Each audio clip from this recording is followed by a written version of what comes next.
Vamos lá, gente. Para terminar a parte de muitos corpos, né, sistemas de muitas partículas, vamos falar sobre um tema muito importante na física e particularmente na química, que é o espectro de absorção ou de reflexão de moléculas, em particular moléculas diatômicas, né? Que são essas moléculas que têm dois átomos, né, diatômicas. Por exemplo, CO, monóxido de carbono, HCl, né, ácido clorídrico, nitrogênio, N2, etc. Várias moléculas, inclusive as que formam, né, N2, H2, etc., O2, que formam a atmosfera, né, são moléculas diatômicas. Então é interessante isso, inclusive do ponto de vista ambiental, né, que eu vou falar daqui a pouco. Bom, como a gente trata um problema desses? CO. CO tem dois átomos, né? Carbono, 6 elétrons. Oxigênio, 8 elétrons. Mais o núcleo do carbono, né? E mais o núcleo do oxigênio. Então é um sistema complicadíssimo, né? Você tem lá 14 elétrons, mais ainda os dois núcleos para tratar, né? 16 partículas, né? Isso se você se limitar a núcleos sem se importar quantos prótons e nêutrons tem ali, que geralmente é o caso, né? Porque eles nunca se separam, eles ficam ali em condições normais, obviamente eu estou falando, né? Não em um acelerador de partículas, estou falando em condições normais, os prótons e nêutrons ficam sempre juntos no núcleo e os elétrons são os que se têm a maior mobilidade, né? Independência um dos outros. Então é um sistema super complicado, 16 partículas. Eu teria que montar um hamiltoniano, né, com o termo de energia cinética com 16, né, só a energia cinética tem 16 termos, né? Aí tem o termo de potencial, né? Cada elétron se repele, né, porque eles têm carga igual, né, a mesma carga negativa, eles se repelem. Então eu tenho 16 elétrons, cada um se repelindo um aos outros, então 16 vezes 15, 2 a 2, né?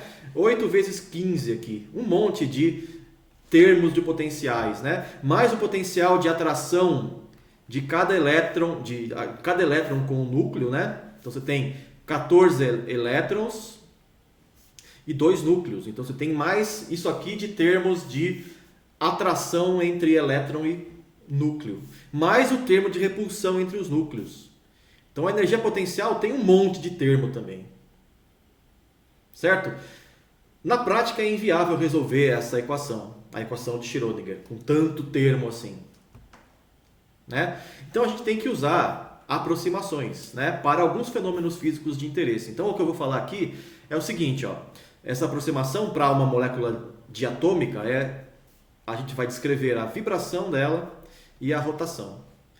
Então percebam, né, que a gente tem 3 graus de liberdade para essas moléculas basicamente. A translação, a molécula como um todo pode estar passeando aí pelo espaço, né? Isso já está considerado se a gente pensar no centro de massa. O centro de massa translada e aí em relação ao centro de massa, os dois átomos podem estar rotacionando em relação ao centro de massa que está aqui ou vibrando. Os dois átomos ficam ali vibrando em relação ao centro de massa. São os 3 graus de liberdade que essa molécula tem. Né? Só 2 aqui importam realmente, porque a translação só te dá o movimento, né, do centro de massa. O movimento relativo ao centro de massa que é o mais importante aqui. Tá? Bom, vamos começar falando da vibração, o espectro vibracional. Na primeira prova, teve inclusive um exercício, primeira ou segunda prova? Primeira prova, eu acho. Que nos pedia para vocês, na verdade, né, fazerem uma aproximação de uma molécula, né? Lembra disso? Tinha lá, vocês tinham que fazer a média do número USP do grupo, pegar o último dígito, escolher uma molécula e aproximar aquilo por um oscilador harmônico, né, daquele potencial que eu dava para vocês ali, que era um potencial mais preciso, né, mais realista, aproximava por um potencial harmônico, achava a constante de Mola. Então é basicamente o que se faz em espectroscopia, né? Supõe que a partícula, as duas massas vibram só um pouquinho, de forma que você possa, por série de Taylor, aproximar o potencial real por um potencial harmônico, acha a constante de Mola ali, acha, né, a frequência de vibração, etc. E aí você vai usar tudo que você sabe já sobre o potencial. A única diferença é que você vai trocar a massa pela massa reduzida. A prova tinha isso também, né? Porque você tem duas partículas vibrando aqui, né? A partícula de massa M1, que é o primeiro átomo, a partícula de massa M2 vibrando, então elas se movimentam para lá e para cá, né? Você pode trocar isso por o quê? Por um sistema com uma massa μ, né? Isso aqui, e essa massa μ é que fica oscilando, como um oscilador harmônico. Ao mesmo tempo, né, o centro de massa fica, nesse caso, parado ali, ou transladando, tanto faz, né? É só as duas massas, as duas massas que estão vibrando ali, você pode trocar isso pelo movimento do centro de massa, que nesse caso está parado, ou está em movimento retilíneo e uniforme, e as duas massas ficam lá vibrando. E na verdade a massa fictícia, né? A massa reduzida fictícia μ aqui, que fica oscilando, como se fosse uma mola, né? Só que uma mola quântica, obviamente, né? Uma mola que sente um potencial harmônico quântico. Qual é a energia desse bicho?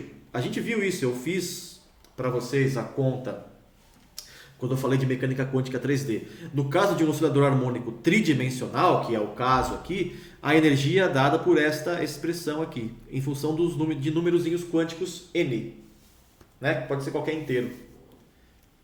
Tudo bem, gente? Então é isso. Essa é a maneira como a gente trata, de maneira aproximada, o movimento de vibração da ligação química em uma molécula diatômica, como o HCl, como o H2, como o N2, como o CO.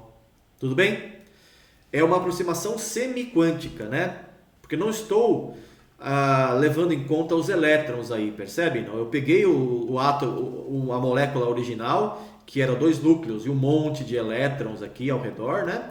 Eu estou trocando isso daqui por uma aproximação onde eu tenho 2 bolinhas, né, ligadas por uma mola. Basicamente é isso, né? Uma mola. Só que aí eu digo que essa mola está quantizada, né? Ou seja, a energia que esse sistema pode ter não é qualquer coisa, é só esses valores aqui. Tá? Então é um problema, né? É uma aproximação semiquântica ou semiclássica, né? Onde a gente joga fora os elétrons, mas usa uma coisa quanto-mecânica, certo? E a gente pode obter o espectro desse negócio, tá? Por espectroscopia. Vou falar sobre isso daqui a pouquinho, tá bom, gente? Então essa é a parte vibracional. No próximo vídeo eu vou falar sobre a parte rotacional, tá? Então até daqui a pouquinho aí, valeu!